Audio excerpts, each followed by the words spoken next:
Om Sadashiva Samarambham Shankaracharya Madhyamam Asmadacharya Paryantam Vande Guru Paramparam.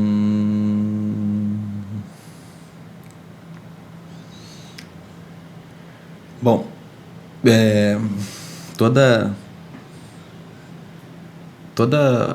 todo o estudo de Vedanta, ele começa com uma análise objetiva sobre o que significa ser feliz. Na medida em que ser feliz é o objetivo da vida de todo mundo, né? Tudo que a gente faz tendo como objetivo final essa felicidade.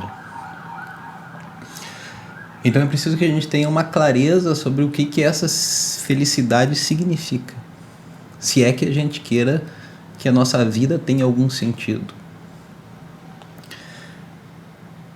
Porque normalmente a gente, apesar de a gente estar sendo guiado por essa busca de felicidade, a gente não sabe o que essa felicidade significa exatamente.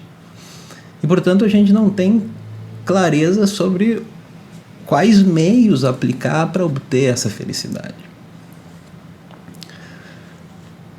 Você veja, o que é para um ser humano ser feliz? O que isso significa?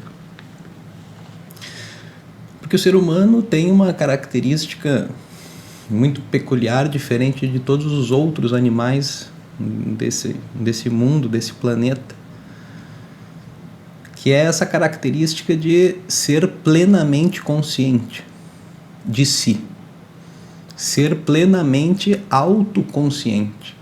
Essa é uma característica que pertence ao ser humano.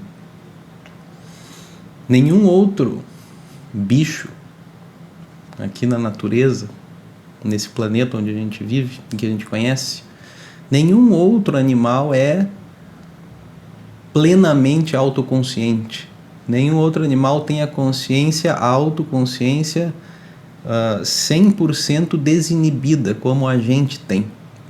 E essa consciência 100% desinibida significa a capacidade que esse ser consciente tem, que eu tenho, de julgar a mim mesmo, de fazer um julgamento sobre mim. Não só eu existo, mas eu sei que eu existo e eu faço uma afirmação, um julgamento sobre essa existência,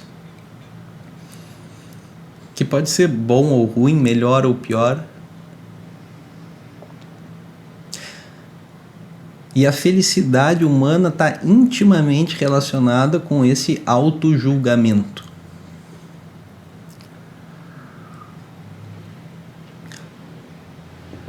Um animal não tem esse problema. Ele desfruta de qualquer felicidade, de qualquer prazer que ele tenha disponível ali na hora, sem maiores problemas. Também sofre dores, é claro, e tem prazeres, e vive a vida dele assim. Talvez a gente nem possa dizer se é uma vida feliz ou infeliz, porque isso não vem ao caso para o animal, para o bicho. Ele simplesmente vive as experiências uma depois da outra e tem dor e prazer na vida. A gente também tem dor e prazer na vida. Mas a gente, como ser humano, como seres autoconscientes, capazes de auto-julgamento, a gente tem, além de prazer e dor, a gente tem uma choca, uma tristeza, uma angústia, uma ansiedade com relação à nossa vida, que é, na verdade, bastante independente dos prazeres e dores materiais aos quais o nosso corpo está submetido. Porque tem mais a ver essa choca, essa tristeza, esse pesar, esse sofrimento psicológico, ele tem mais a ver com uma condição interna do meu pensamento do que com as situações externas. Ele tem a ver com um julgamento que eu faço sobre mim mesmo.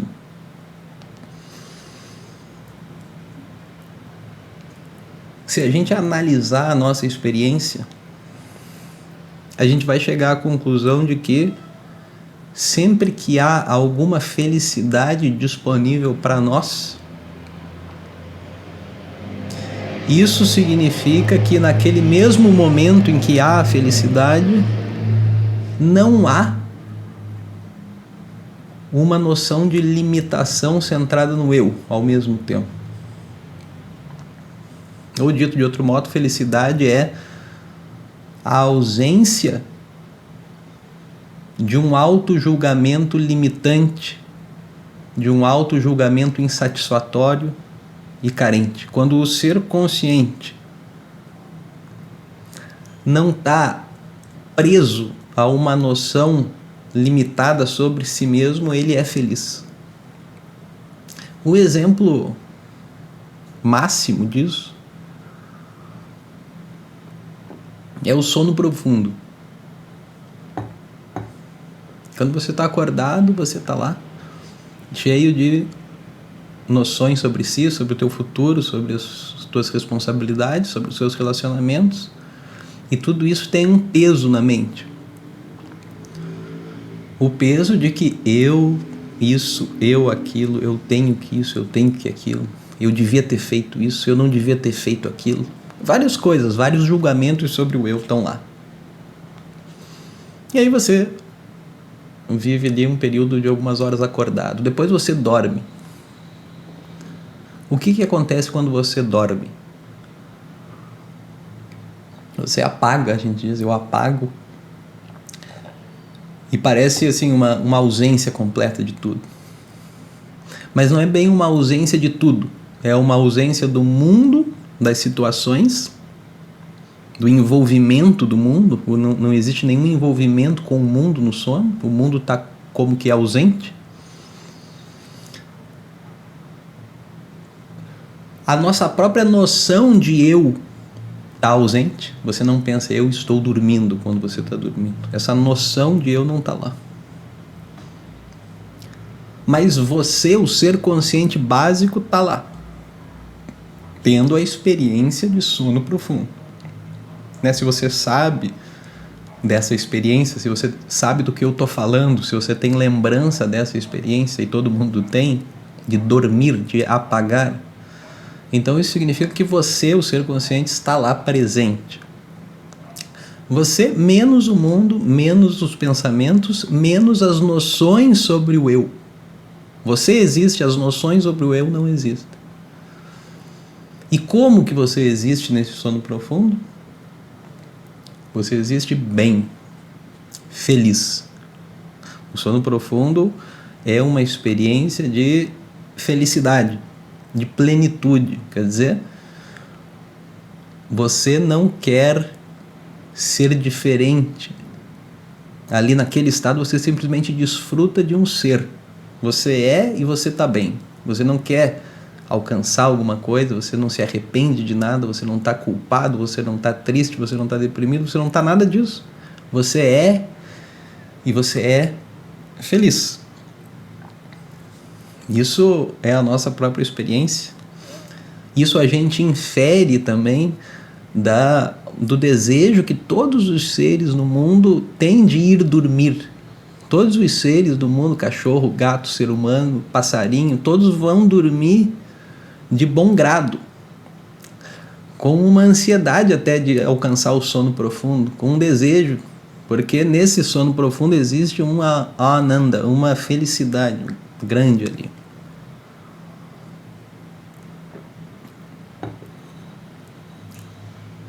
Nada foi resolvido no sono profundo, você não ganha nada, você não resolve nada da sua vida, mas você está bem. Isso é um dado da sua experiência. No sono profundo eu estou bem. Outro dado da sua experiência é o dado de quando você satisfaz um desejo, que é outra fonte de felicidade nossa, é a satisfação dos desejos. De modo que até parece que o objeto de desejo, ele nos traz uma felicidade, ele produz uma felicidade, ele é a causa de uma felicidade. Então, se você deseja alguma coisa, se você anseia por alguma coisa, por alguma pessoa, por alguma situação, etc., quando você obtém essa coisa, esse objeto, você fica feliz. E aí a gente conclui, naturalmente, por ignorância, a felicidade me foi trazida do objeto. E aí eu adquiro um apego com relação àquele objeto. Porque eu fico com essa noção de que parece que o objeto me deu a felicidade. Quer dizer, eu cheguei perto do objeto e eu desfrutei de uma sensação de felicidade. Mas o que acontece não é que o objeto irradia felicidade. Nenhum objeto tem uma aura de felicidade ou irradia felicidade por si. Esse objeto não existe. Não existe porque, se existisse, sempre que você entrasse em contato com esse objeto, você teria a mesma experiência de felicidade, se a felicidade fosse um atributo do objeto. Mas não é assim que acontece. Você, às vezes, tem uma experiência agradável com um objeto, outras vezes o mesmo objeto, em outra situação, você não tem felicidade nenhuma, ou até tem uma sensação oposta de irritação, de tédio. Enfim, é óbvio que o objeto não irradia felicidade para a gente. O que acontece no momento em que a gente experimenta felicidade dos sentidos, né, com relação aos objetos do mundo, é que quando você entra em contato com o objeto que você antes desejava, existe uma pacificação da mente, uma pacificação do desejo. Existia antes uma certa dualidade, uma distância entre você, o desejador, e o objeto desejado. Havia uma lacuna, uma distância que tornava a mente agitada. Quer dizer, a mente se torna como um lago. A superfície da mente é como um lago, os Shastras dizem. E esse lago como que se torna agitado nessa ânsia pelo objeto de desejo. Isso deixa a gente ansioso e nos deixa como que agitados. E a gente não consegue desfrutar de uma felicidade nesse estado porque a gente está querendo... A gente está com uma expectativa de algo que não se cumpriu ainda e que o nosso desejo diz tem que se cumprir. Então a gente entra num estado de agitação, de tensão, de ansiedade, de angústia. E quando você adquire o objeto ou a situação que você queria, qualquer que seja essa situação ou esse objeto, o que acontece de fato é que a mente, essa ânsia da mente, essa projeção da mente se aquieta, se pacifica. Ela se torna shanta. Ela se torna como que um lago de novo, o lago da mente, essa superfície da mente refletora, como um lago, ele se torna de novo plácido, sem ondas, sem agitação. Nessa mente que está shanta, que está pacificada, existe a reflexão de uma certa natureza. Uma natureza que pertence, que é própria do ser consciente, que se manifesta ali nessa mente como uma felicidade. O objeto foi instrumental em remover, eliminar uma certa agitação da mente. Ele foi instrumental em neutralizar as noções que a gente tem de eu não alcancei aquilo, eu preciso daquilo, ou aquilo, eu vou ser feliz só com aquilo, aquilo é necessário para mim, eu vou me provar na vida tendo aquela situação, aquela posição, etc, etc, etc. Todas essas noções de limitação centradas no eu, todas essas noções, no momento da experiência do objeto de desejo, o objeto tem o poder de neutralizar essas noções. Quer dizer, a gente, quando adquire o que a gente queria, a gente fica tão encantado que a gente não pensa mais eu isso, eu aquilo outro. Essas noções de limitação, elas ficam neutralizadas, ficam ausentes por um tempo. Por um tempo. Nessa ausência dessas noções, na ausência desses pensamentos, dessas ânsias, dessas obsessões, tudo mental, dessas projeções, nessa ausência existe o brilho de uma certa plenitude que a gente chama de felicidade. O mesmo brilho, a mesma felicidade que existe lá no sono profundo, onde também não há noções. Existe na experiência, no estado acordado mesmo, quando a gente experimenta diversos objetos. Existe um grau de resolução da mente, das noções que eu tenho sobre mim mesmo, as noções limitantes, as noções insatisfatórias que eu carrego sobre mim, na medida em que elas são neutralizadas por uma experiência agradável. Enquanto eu estou encantado com aquela experiência, eu me esqueço, como que eu me esqueço dessas noções, dessas conclusões sobre mim. E na medida em que eu me esqueço, eu fico feliz. Porque a felicidade não vem do objeto, ela vem do ser consciente, que antes estava ali como que obstruído, essa natureza estava como que obstruída pela própria agitação da mente. Essa agitação é acalmada pelo ganho do objeto de desejo, a felicidade brilha. Sempre, sempre é assim. Não interessa qual objeto que você nomeie, uma situação, uma pessoa, uma grande coisa, uma pequena coisa, não interessa. Se você consegue um grau de resolução da mente, se você consegue esquecer das noções limitantes e insatisfatórias sobre si que você carrega, nessa mesma medida você é feliz. Isso que significa sukha, a felicidade no mundo. Esse é o processo.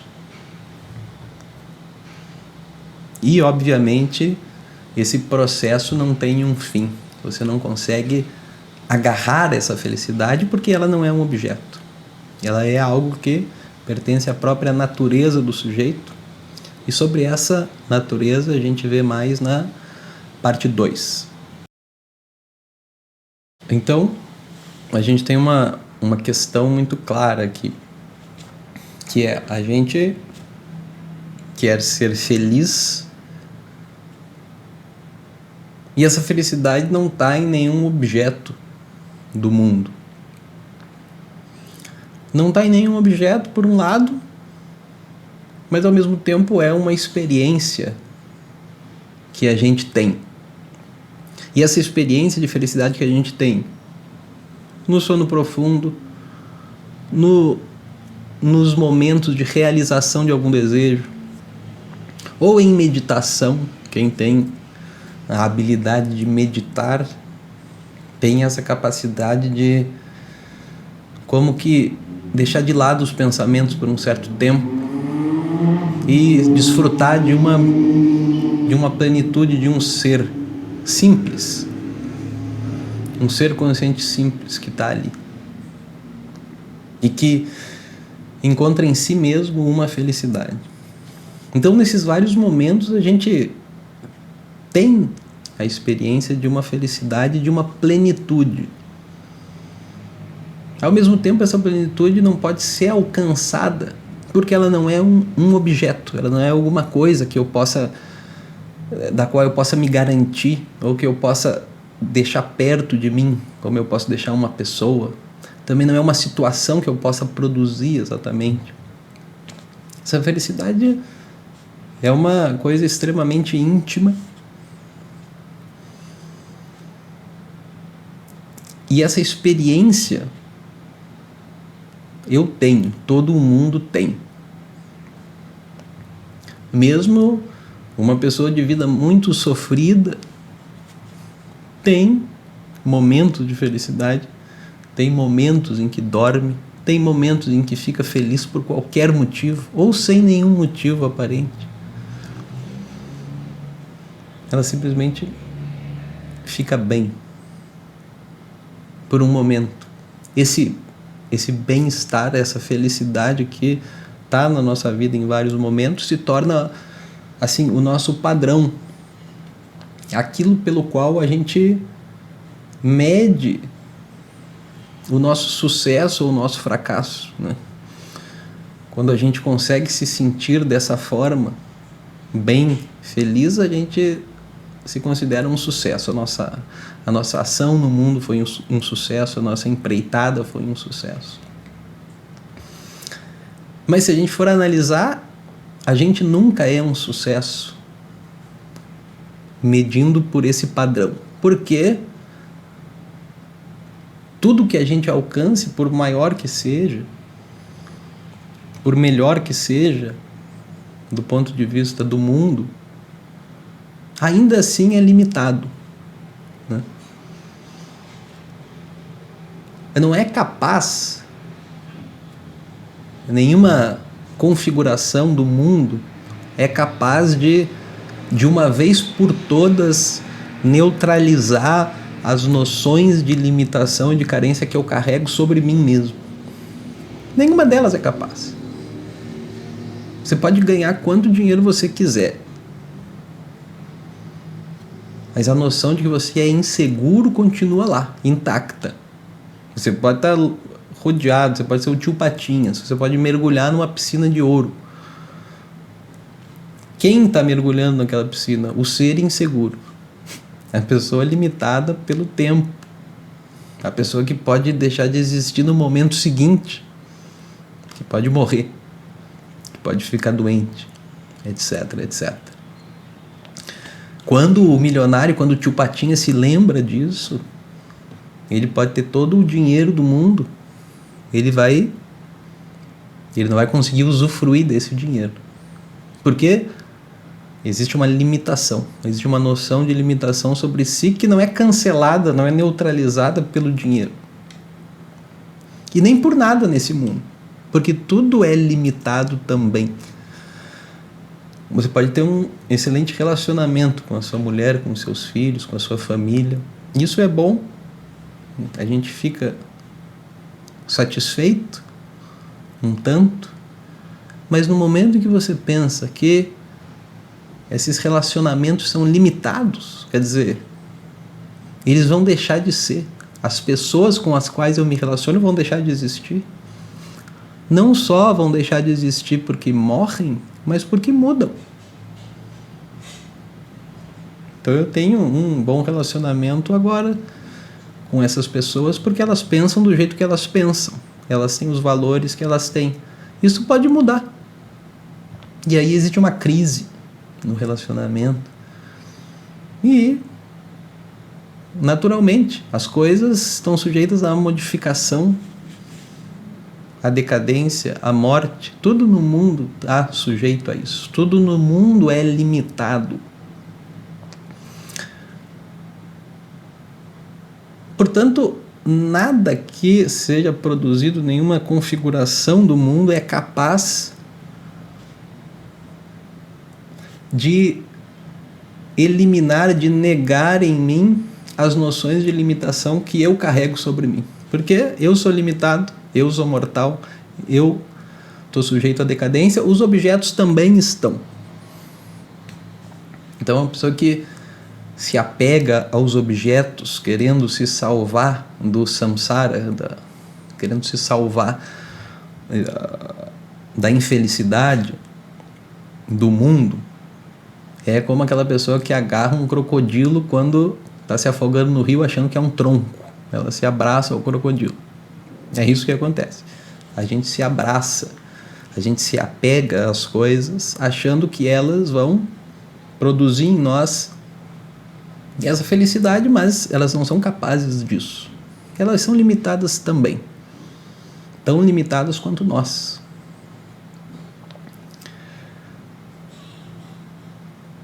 A felicidade não é produzida por esses objetos. Ela é interna. O que é a felicidade, como a gente viu na primeira parte? A felicidade existe na medida inversa das noções de limitação que eu tenho sobre mim, das noções de carência. Suponha que você seja livre dessas noções de limitação sobre si. A felicidade está disponível. Ela sempre está disponível. Às vezes você sai andando pela rua, você está cheio de problemas em casa, não sabe como resolver, não tem a menor ideia de como resolver. Problemas sérios sobre dinheiro, sobre contas, sobre relacionamentos, sobre emoções, etc. E você está lá, infeliz, e você sai na rua para andar. E andando pela natureza, bate um vento no teu rosto, você vê uma nuvem se mexer, depois você vira a esquina, dá de cara com a lua bonita ali no céu, bate um vento fresco. Você fica bem, você está bem.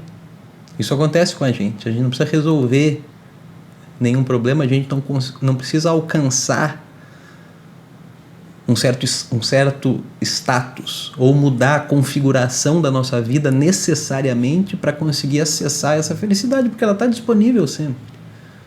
Ela não está disponível quando há um apego excessivo a certas conclusões sobre mim. Quando eu consigo estar um pouquinho livre dessas noções limitantes, eu consigo usufruir da minha existência. Todo mundo consegue.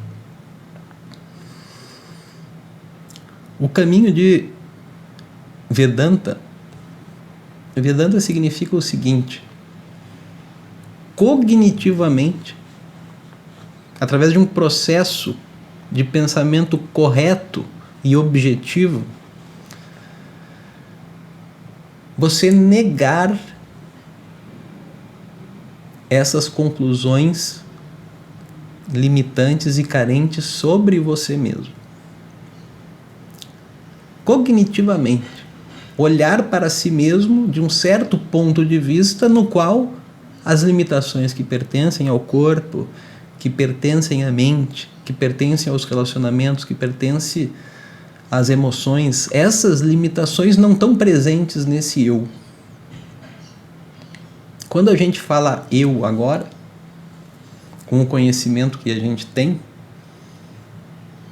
imediatamente quando a gente fala eu, há uma certa projeção nessa ideia de eu.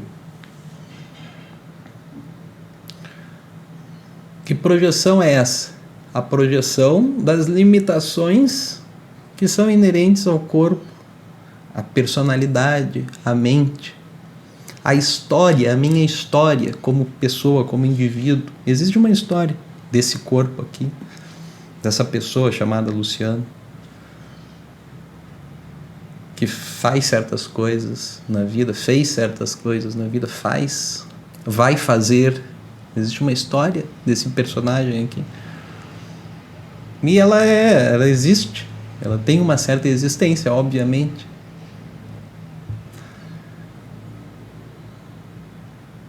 Essas noções sobre essa pessoa, sobre esse eu, sobre esses valores que eu tenho, que o meu intelecto tem. Quando a gente fala eu, imediatamente o eu está grudado com todas essas coisas. Não é um eu livre de limitação, de nenhuma maneira. É um eu completamente limitado pelas noções de limitação. Que se referem a quê? A coisas muito específicas, ao corpo, à história do corpo, à mente, aos tipos de pensamento da mente, às emoções que a mente tem. Existe essa identificação plena do eu com essas noções que não necessariamente Vedanta, e isso que Vedanta vai provar, não necessariamente essas limitações que pertencem ao corpo, à mente, etc., pertencem a mim. Existe alguma diferença entre eu e corpo, entre eu e mente, entre eu e a pessoa, a personalidade que eu acredito que eu sou? Porque, afinal de contas, o que a gente chama de personalidade em geral são certas ideias cristalizadas que a gente tem sobre si, sobre o eu. Isso que é a personalidade. Quem é você? Me descreva. Você vai descrever uma série de conclusões e julgamentos um tanto cristalizados que você tem sobre você mesmo. Eu sou isso, eu sou aquilo, eu fiz isso, eu fiz aquilo, eu tenho essas capacidades, o meu caráter é assim, é assado e tal. Você descreve. O que você descreve? Algo que você pensa sobre si. Algo que você conclui sobre si. Baseado em quê? Na observação que você tem de você mesmo. Na verdade, grandemente baseado na imagem que você tem sobre você, refletida nos olhos das outras pessoas em volta. Não é nem que a gente não pode nem dizer que é um olhar próprio. Quem é você? Você vai dizer o que os ecos que você ouve de você quando batem nas pessoas e voltam para você, a maneira como as pessoas te veem. Você se mede muito por isso, a gente se mede muito por isso. Como as pessoas me consideram. Como eu me considero, olhando para quê? Para a minha história, para o meu corpo, para a minha mente. E a pergunta que Vedanta faz é: o eu, o que você é realmente, é de fato idêntico a corpo, a mente? Essa é a pergunta. Porque se não for, qual é a natureza desse eu? Qual é a natureza desse eu? Se não é... Se existe uma natureza, se o eu é distinto do corpo e da mente, qual é essa natureza desse eu? Não será?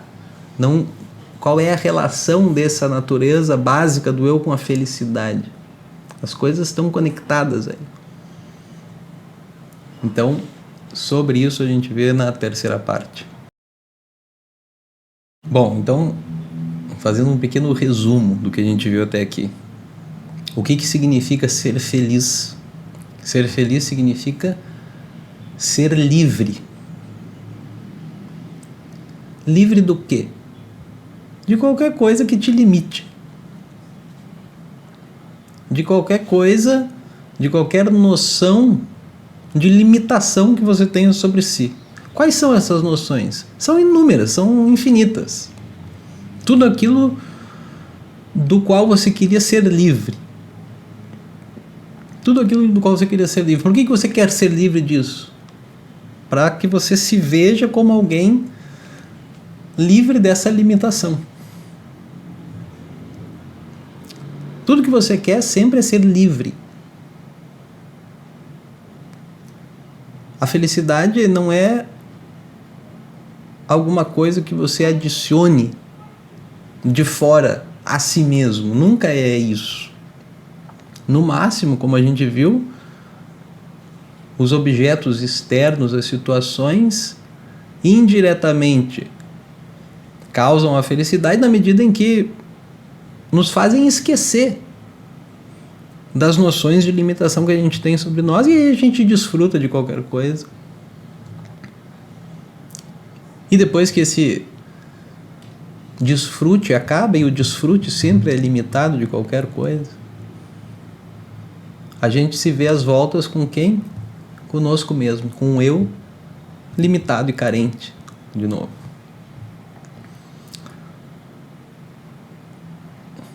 Ser feliz significa ser livre de limitação. Esse é o fato. E como que você, né, se tornaria, porque você quer ser feliz, você quer ser livre de limitação. Como que você se torna livre de limitação? Como isso é possível? Como que você se torna infinito? Como que você se torna pleno? Definitivamente, pela ação, isso não é possível. Você não pode produzir o livre de limitação por definição, correto? Você não pode produzir o livre de limitação porque qualquer coisa que você produza é limitado pelo próprio fato de ter sido produzido. Uma situação que você procure. Essa situação é produzida, quer dizer, ela tem uma data de nascimento, data de produção. Fabricado em data. E aí tem uma duração e tem uma data de validade. Válido até data. Qualquer coisa produzida é assim. Pode ir no mercado ver nas prateleiras, é assim. Pode ver nas situações em volta da sua vida, é assim também. Mesmo dentro das disciplinas do yoga, das meditações, dos pranayamas, etc. A sensação produzida pela prática, a experiência que é produzida pela prática de yoga, ela também não é eterna, ela é produzida. Você medita bastante, você adquire uma habilidade em meditar, aí você senta e medita. Você consegue se fechar como se fosse, você consegue deixar de lado os pensamentos, as noções. E aí você desfruta de uma felicidade. Essa experiência é limitada, na medida em que a mente está retraída do mundo, você consegue ficar bem. Depois que a mente, de novo, você abre os olhos e sai para as situações e vai fazer as suas coisas, vai viver a sua vida, de novo, aquilo começa a se transformar em alguma outra coisa. Você não fica com aquela experiência estática que você produziu na prática de yoga, seja ela qual for. Ela se modifica, ela sofre mutação. Por quê? Porque ela é um resultado de uma ação, um karma pala, a gente diz. O fruto de uma ação. Você fez um esforço, teve um resultado. Esse resultado dura um tempo, dependendo do tanto de esforço aplicado, de materiais aplicados. Dependendo de tudo isso, o resultado dura um tempo e depois ele se modifica, ele se desfaz. Você não pode produzir, você não pode alcançar algo livre de limitação. Paradoxalmente é o que você quer. Em todas as ações que você faz no mundo, o que você quer? Ser livre de limitação, quer dizer, ser feliz. Mas os objetos, as situações não são capazes de negar essas noções de limitação porque elas são noções que você tem. Não é questão de uma experiência. A experiência, no máximo, me faz esquecer dessas noções. Imagina, você vai num concerto de música e você gosta muito daquela música. Enquanto você está ouvindo aquilo, você não está pensando nos problemas da sua vida. Nos problemas de ser quem você é, ou quem você pensa que você é. Você não está pensando nisso. Na medida em que você não está pensando, pelo encanto da música, do show de música, você fica feliz, quer dizer, você fica livre de limitação, livre das noções de limitação. Isso é o que você quer nas ações. Mas isso não pode ser produzido. Isso não é um produto. A felicidade não é um produto. Não é a soma de de uma equação, de várias partes somadas são iguais à felicidade. Não são. Tanto que se você tentar muito conscientemente produzir essa felicidade, você não consegue. A felicidade vem muito por essa chance que a gente se dá sem muito pensar. Ah, você vai no show. Ah, tudo bem, eu vou no show. Vamos, vai ser legal. Quem sabe seja legal. Você vai e se diverte. Se você pensar muito no show, eu vou no show e ficar muito metódico e planejar o show, não sei o que lá, tudo tem que ser certinho como você planeja, aí você vai ver que você não vai conseguir produzir felicidade nenhuma. Porque você vai estar preso a um monte de apegos sobre como deve ser o show, como deve ser a sua experiência, etc, etc. E isso vai te limitar na mesma hora. Você não pode produzir essa felicidade. Felicidade é estar livre, ser livre de noções sobre si, noções limitantes sobre si. Na verdade, quaisquer noções. E aí vem uma grande confusão dentro do mundo do yoga, particularmente, e do mundo espiritual em geral, que é a conclusão de que felicidade é parar de pensar, então, portanto. Porque quando eu não penso, eu estou feliz. Quando eu estou livre de noções sobre mim, eu estou feliz. Portanto, felicidade é parar de pensar. Portanto, a meta da vida é eliminar pensamentos, eliminar emoções. Isso é errado e, na verdade, é um absurdo. Porque isso também seria um produto, em primeiro lugar. Quer dizer, é uma coisa produzida. Você pode ficar sem pensar? Talvez possa. Você tomar alguma droga, você fica sem pensar. Você fica que nem uma vegetando ali na cama. Não pensa em nada. Só com uma sensação agradável. Isso aí vai embora. Óbvio, foi criado pela ação daquela substância. Não muda nada. Não te ajuda em nada. Parar de pensar não é uma coisa que você possa produzir e ficar para sempre sem pensar. Mesmo se você pudesse, não seria algo desejável. Você quer ficar sem pensar? Você quer virar um vegetal? Né? Essa é a ideia, inclusive envolvida na ideia do suicídio, tá? Essa ideia de que eu vou parar de pensar, quer dizer, eu não vou mais ter experiências. O que o próprio Veda considera um erro também. O suicídio nunca é... Não é uma...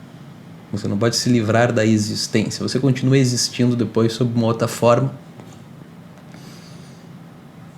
Essa ideia de cessação dos pensamentos e das emoções para que então você fique feliz é uma coisa impossível. Completamente impossível e indesejável. Não pode ser... Mesmo se fosse desejável, não seria possível de produzir isso, de alcançar isso definitivamente. Se você para de pensar, depois você pensa de novo. Quando as causas que você neutralizou por um tempo através de alguma droga, através de alguma experiência, através de alguma manipulação do prana, isso no yoga é possível de fazer. Aí a mente se aquieta e você para de pensar. Aí o que acontece com essa pessoa, com esse yogi? Ele fica com medo do próprio pensamento, é o que acontece. Aí ele conclui, eu não posso pensar. Qualquer pensamento que venha é uma ameaça para a pessoa. Porque agora eu estou saindo do samadhi, agora eu estou saindo da concentração, agora eu vou sofrer, etc. Quer dizer, em outras palavras, isso não é liberação porcaria nenhuma. Isso é um inferno maior do que o inferno comum. É um samsara maior que o samsara comum. Porque pelo menos no samsara comum a gente tem medo de coisas reais e concretas, situações. Esse yogi não, ele tem medo do próprio pensamento. Porque ele concluiu que ele tem que parar de pensar. Olha isso, ele pensou... Através do pensamento dele, ele chegou à conclusão de que ele deve parar de pensar. E aí ele está envolvido nesse samsara de atenuar os pensamentos, de eliminar os pensamentos, de ficar sem pensar, de controlar o prana, etc, etc. Isso não pode ser... A felicidade não é isso. Não é isso porque você não alcança a felicidade através disso. Isso é um outro samsara, é uma outra busca sem fim. Samsara significa uma busca sem fim, que fica rodando em falso. Qualquer coisa que você pense em produzir Isso não é a libertação, isso não é a felicidade. Porque tudo que é produzido é limitado pelo tempo.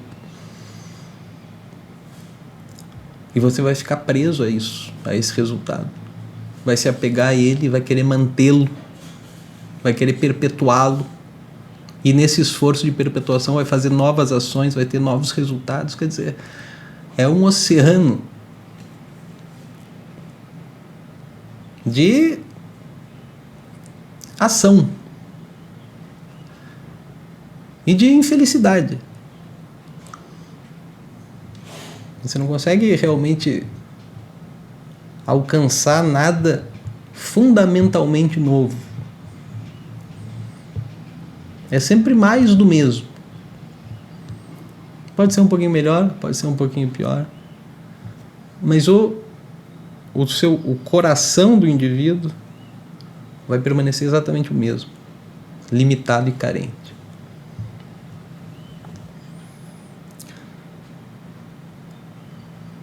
Se há um caminho para a felicidade, ele está na negação consciente dessas noções que a gente tem sobre nós mesmos. Se elas forem falsas, obviamente. Se elas forem reais, ninguém vai conseguir negá-las. A gente não vai conseguir se ver livre delas. Se elas forem reais, se essas noções que nos limitam forem reais, a gente não pode se ver livre delas. A gente vai estar sempre com elas.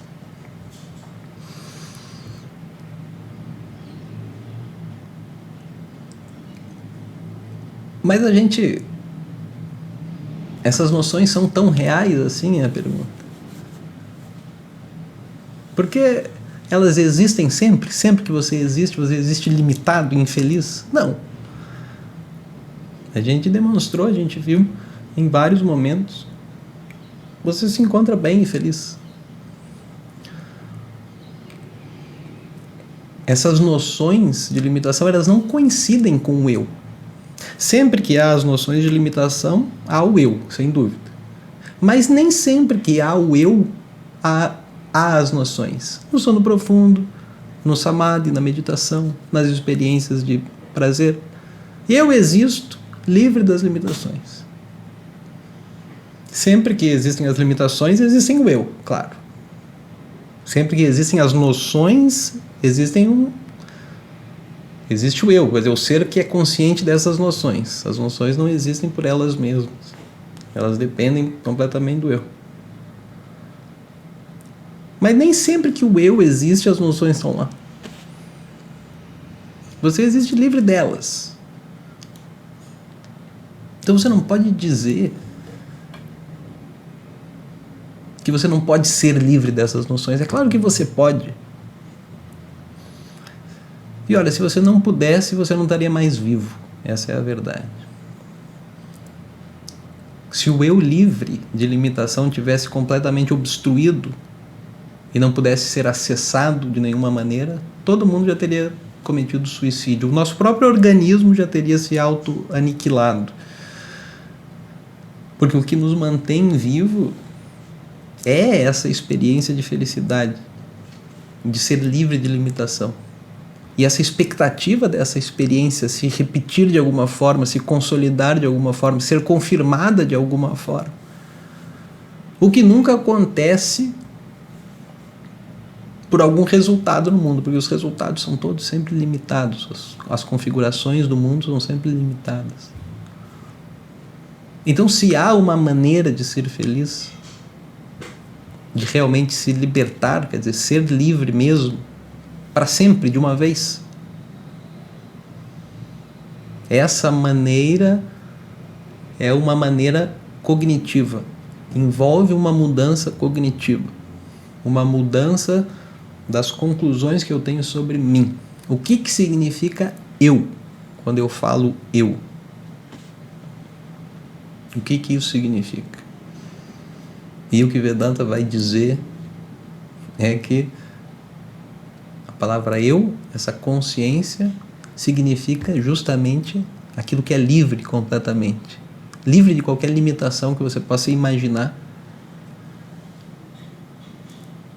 nenhuma imaginação, nenhuma noção, nenhuma crença limita realmente a consciência que você é.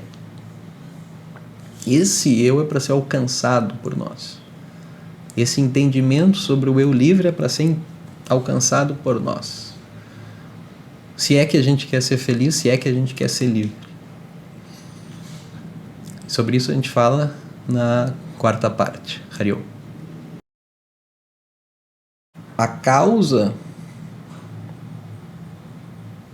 da nossa conclusão de limitação, da nossa sensação de insuficiência, de carência, Vedanta diz, é uma só: ignorância.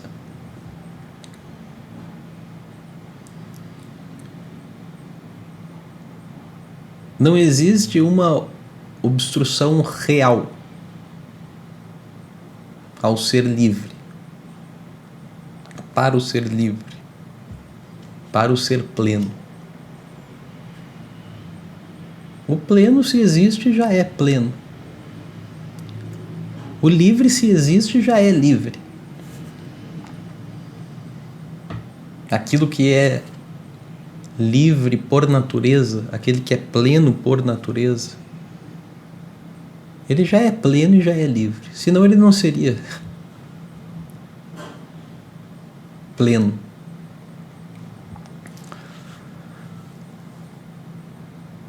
E isso, Vedanta diz, é o que você é. Poxa, mas eu não me sinto assim. Não é essa visão que eu tenho sobre mim mesmo. Naturalmente, porque existe uma ignorância fundamental sobre o eu. Que todo mundo tem. Não é uma ignorância específica, um problema específico de uma pessoa. Não. Todas as pessoas, nascendo nesse mundo aqui, tem, na verdade, Vedanta diz, como causa do seu nascimento essa ignorância fundamental sobre si. Sobre si mesmo como sendo livre de limitação, como sendo pleno, como sendo Brahma. Dentro da terminologia de Vedanta, é usada essa palavra Brahma, significa livre de limitação. Aquilo que é livre completamente, que é pleno. Tatvamasi, esse pleno você é. Essa é a mensagem de Vedanta, a visão que Vedanta tem sobre o eu, que não é definitivamente a visão que a gente tem sobre o eu, sobre nós mesmos. Qual é a visão que a gente tem sobre a gente? Existe essa noção básica, eu sou. Isso é a experiência básica de todo mundo. Eu sou, eu existo. Isso é a base da nossa personalidade. Essa cognição, eu sou. Só que dentro da nossa mente, do nosso entendimento, esse eu sou não permanece sozinho, sem ser qualificado pela conclusão da frase. Eu sou o quê? A gente pergunta, o que eu sou? Aí você bota um que ali. Eu sou tal e tal coisa. Isso com o que a gente completa a frase, eu sou, é o que? Muito curiosamente, é um objeto da nossa percepção. Então você olha para o corpo, por exemplo, e sei lá, o corpo tem 1,80 m de altura. Eu sou alto. Né? Ou você olha para a vitalidade desse corpo aqui. Ele está fraco. né? Mal consegue respirar, a pessoa tá velhinha. E ela diz: eu tô fraca. Eu tô morrendo. Eu tô fraca, muito fraca. Essa fraqueza que tá é uma percepção do prana, na verdade. É um objeto de percepção da pessoa. Ela tá olhando para aquilo e tá dizendo: eu sou isso. Se ela tivesse que tomar uma injeção de ânimo ali, de alguma maneira, o prana voltar com todo o vigor no corpo dela, ela vai dizer: eu tô forte, eu tô bem, eu tô saudável, eu sou saudável. O eu tá lá. O mesmo eu. É o mesmo eu que antes estava fraco. Aí passou a doença, passou o Covid, a pessoa recupera a energia e diz: agora eu tô bem, eu sou saudável. Eu sou saudável.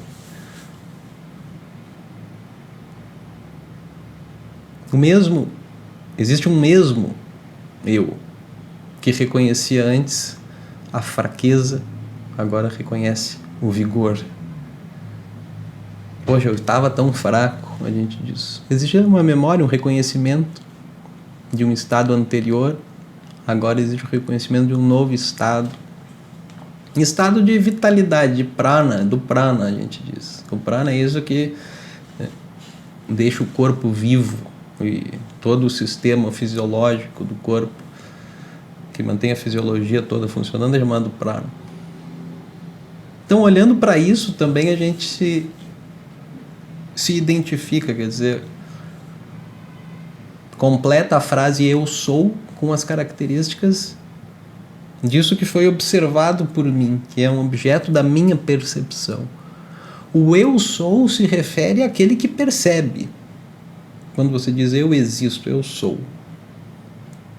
Isso não é um objeto do seu pensamento. Você não precisa pensar para você saber que você existe, correto? Né? Não precisa pensar. Você não precisa ver o eu. O eu é aquele que vê. É diferente. É o próprio pressuposto da visão. Se não houvesse um ser consciente, nada seria visto ou não visto.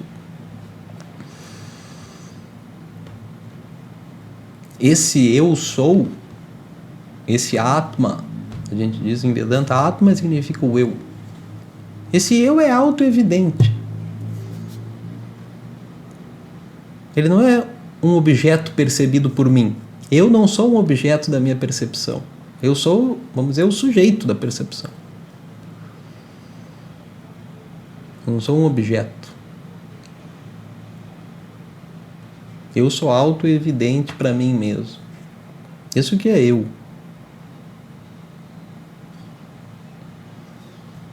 Você precisa pensar para você saber que você existe? Não, definitivamente não. Você existe antes de qualquer pensamento, durante o pensamento e depois do pensamento. Esse eu é uma presença. O corpo não é uma presença imediata como é esse eu. Não, o corpo é uma percepção. É uma presença intermediada. Existe uma visão do corpo, existe uma sensação do corpo. Portanto, o corpo é. Eu vejo o corpo, portanto, o corpo é. Eu sinto o corpo, portanto, o corpo é. Eu não sou idêntico ao corpo. Eu sou uma presença auto-evidente que, na verdade, nunca é objetificada, não pode ser objetificada, porque é o sujeito de todas as percepções, de todas as objetificações. E o corpo não, o corpo é um objeto da percepção, é uma coisa objetificada pelos olhos, pelo tato. Eu sinto o corpo, eu vejo o corpo. Portanto, não há uma identidade entre eu e corpo, eles não são a mesma coisa. Tudo bem, existe uma relação entre os dois? Ok, sem nenhum problema, existe uma relação entre eu e corpo, mas não são a mesma coisa. Isso tem que ser óbvio na nossa experiência. A gente tem que reconhecer isso imediatamente. Quando o Vedanta fala isso, a gente tem que reconhecer. É verdade. Da mesma maneira, o prana, a vitalidade, a saúde que a gente tem e que a gente sente, se a gente está mais saudável ou mais doente, mais forte ou mais fraco, também é uma percepção. Não é um fenômeno idêntico ao eu. Eu é uma coisa. Vitalidade prana é outra coisa. É um objeto da percepção. Não é idêntico ao sujeito que percebe. O sujeito que percebe é sempre imutável. Você não muda realmente. Mas você pode pensar, não, mas eu mudei tanto esses anos que eu estou estudando Vedanta, que eu estou praticando yoga. E como você sabe que você mudou? O que significa essa frase, eu mudei?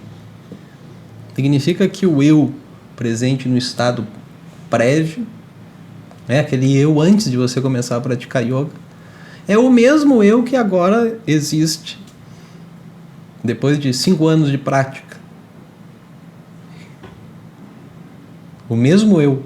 Aí, esse mesmo eu disse, eu mudei tanto.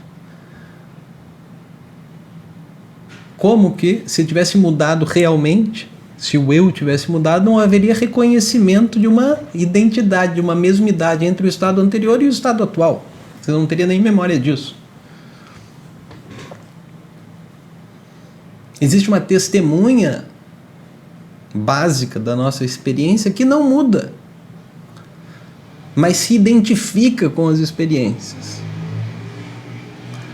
Mas apesar dessa identificação, não muda junto com a experiência, porque se mudasse, não teria nem lembrança da mudança, não existiria nem experiência da mudança. Você tem experiência de que houve uma modificação na sua vida? Isso significa que existe um fator da experiência que não mudou durante essa mudança. Algo mudou e algo não mudou. Esse algo que não mudou e que reconhece a mudança é chamado eu. Sou eu. Né? Sou eu. Se você vê uma foto de quando você era pequeno e você diz, olha eu na casa da minha avó. Você mesmo reconhece, olha eu na chácara da minha avó. O que é esse? O que é esse eu? É o corpo? Não, o corpo não. O corpo não está na casa. Não é o mesmo corpo.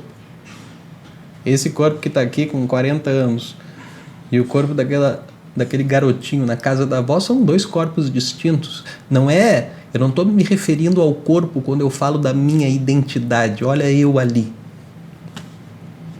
O eu que estava ali está aqui. Passou tanto tempo, a gente fala. Bons tempos. Né? Bons tempos. Bons tempos para quem? Para o corpo não. O corpo não tem essa de bons tempos. Ele não pensa isso. O corpo simplesmente muda. Existe um ser consciente que existe no corpo do garoto ali, que existe no corpo do homem aqui, que é o mesmo.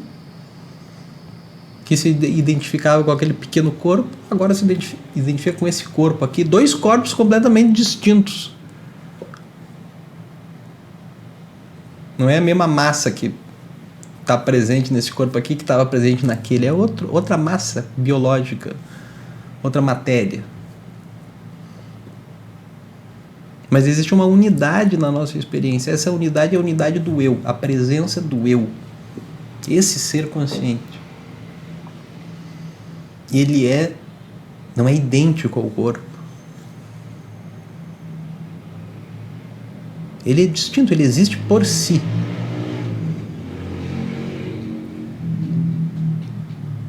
Ele não é idêntico ao prana. Ele não é idêntico à mente. A mente também é um objeto da nossa percepção.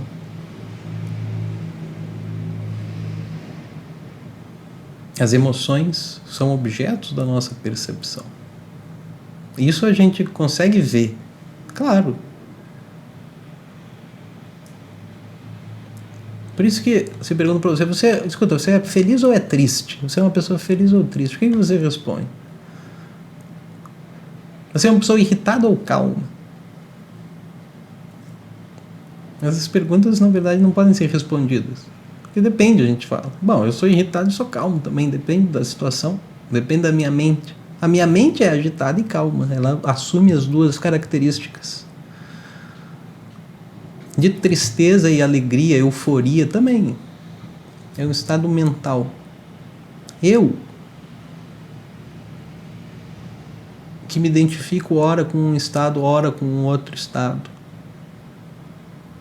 e que me lembro de todos os estados, esse eu, essa testemunha, ela é o quê? Ela não pode ser realmente absolutamente identificada com nenhum estado e com nenhum objeto da nossa percepção. Ela é uma coisa própria. Ela é uma existência própria. E essa existência, essa consciência, é o objeto de estudo de Vedanta. Vedanta é um meio de conhecimento que pretende, que promete revelar qual é a natureza desse sujeito, desse eu, que a gente mesmo não tem acesso, que a gente mesmo não consegue perceber, porque os sentidos não objetificam o sujeito. Essa presença básica da nossa experiência, que é sempre testemunha de tudo, não se torna testemunhada por nós, nunca. Tudo que está do lado de cá são objetos da nossa experiência. Quem é esse que experimenta? O experimentador, o experienciador, o sujeito. Não existem meios de conhecimento disponíveis para nós, os nossos 5 sentidos, ou mesmo o nosso intelecto, ele não consegue objetificar esse sujeito. A gente só sabe que a gente existe. O que é essa existência a gente não consegue dizer. Ele está num ponto cego da nossa experiência. E aí entra a Vedanta como um meio de conhecimento externo, na forma de palavras que revelam para o sujeito a sua natureza. Que natureza? A sua natureza livre de limitação. Aquilo que você experimenta. Na verdade, você experimenta em todos os momentos, mas que quando a sua mente está clara e tranquila, como aquele lago plácido que eu falei, essa natureza se manifesta na sua grandeza e você sente uma felicidade, né, uma plenitude, você sente assim o vigor do ser, esse oceano ilimitado de existência, que parece que é maior do que tudo, que faz tudo valer a pena. Essa natureza é a natureza do ser consciente, que você, na verdade, não enxerga completamente porque você impõe sobre essa presença que você é certas noções que dizem respeito ao corpo, à mente, à personalidade, mas que não são inerentes à consciência. Ela é livre disso tudo. E você tem que enxergar esse eu como sendo livre disso tudo. Há uma mudança cognitiva. E você não vai dizer, eu alcancei a felicidade, eu me tornei livre. Você vai dizer, eu sou livre e eu sempre fui livre. Eu sou feliz e sempre fui feliz. Isso que é o alcance. É uma mudança cognitiva sobre o eu. É uma outra visão que a gente tem que ter. E aí há, entre aspas, o alcance dessa plenitude. Da mesma forma que na história do 10º menino, o 10º menino alcançou o 10º menino. A história dos 10 meninos que foram tomar um banho no rio, fazer um passeio num bosque ali, e tomar um banho de rio, de cachoeira. E eles viviam num ashram dentro lá da Índia. Os meninos estudavam ali no Pathashala, estudavam o Veda, recitação do Veda. É uma coisa muito comum na Índia estudar os Vedas. Então você fica repetindo o Veda o dia inteiro. Para memorizar todo o Veda leva um tempão, leva quase uma década. Então, os meninos estavam lá e quem ensina esses meninos é sempre um professor um pouco mais velho que eles, né? Alguém que passou pelo esse processo de recitação e aí ensina os meninos. Um menino mais velho. Então, certo dia no ashram, eles quiseram tirar umas férias e sair para passear. E aí esse menino mais velho ali, encarregado das crianças, foi falar com o chefe do ashram, o Swami. E o Swami concedeu esse dia de folga para eles e eles foram fazer o passeio. E aí o Swami só falou para o menino: não perca nenhuma criança, pelo amor de Deus. Os caminhos ali do bosque são tortuosos, vocês têm que atravessar um rio caudaloso. Quando vocês forem fazer a travessia, muito cuidado, não perca nenhum garoto. Eu sou o responsável, etc. Aí tudo bem, o menino, o professor ali, responsável pelas crianças, se imbuiu de toda a responsabilidade e foi com as crianças tomar o banho de cachoeira. E aí antes de sair, obviamente, ele contou todo mundo. 1, 2, 3, 4, 5, 6, 7, 8, 9, 10. Ele contou assim. 1, 2, 3, 4, 5, 6, 7, 8, 9, 10. Somos 10. Não vamos nos perder, pelo amor de Deus. Todo mundo fica juntos. E vamos lá. Aí foram. Atravessaram ali as florestas, o bosque, as árvores. Passaram por vários lugares e não sei o quê. Aí, sempre todo mundo de olho ali. Sempre o menino mais velho de olho. Aí foram atravessar o rio. E aí naquela tensão, um ajuda o outro, uma dá a mão pro outro, bota ali, estica o dote, faz uma corda para puxar o outro, não sei o que, aquela coisa. Um quase escorrega e quase cai na correnteza e não sei o que, depois atravessa.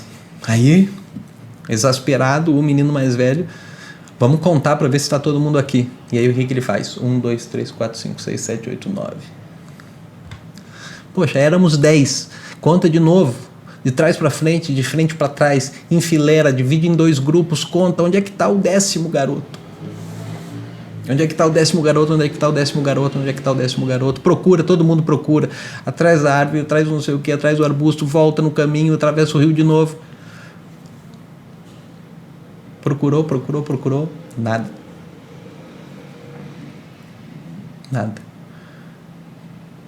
Ele estava completamente miserável, infeliz. Imagina, perdeu um garoto. Ele queria, o problema dele era esse: eu preciso do 10º menino. Essa era a conclusão dele: eu não tenho, eu perdi o 10º garoto. Eu preciso dele. Como que ele vai alcançar o 10º garoto?